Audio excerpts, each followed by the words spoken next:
You're welcome. In this quick tutorial we are going to show you that how to get personalized video suggestions on TikTok. It's super easy and we will make sure you get it right. Just make sure you are logged in and using the latest version. Make sure to watch the complete video and follow each step carefully to avoid forgetting anything and making mistakes. Firstly, you have to open the TikTok app, move to the profile. Click on the three lines which appear at right top corner. Click on settings and privacy. Now click on notifications here. You can see here personalized video suggestions.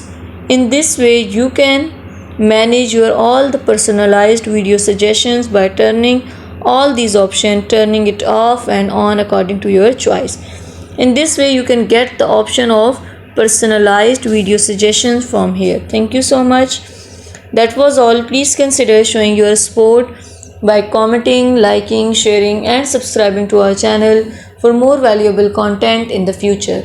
Your engagement is highly appreciated. I wish you very good luck. Thanks.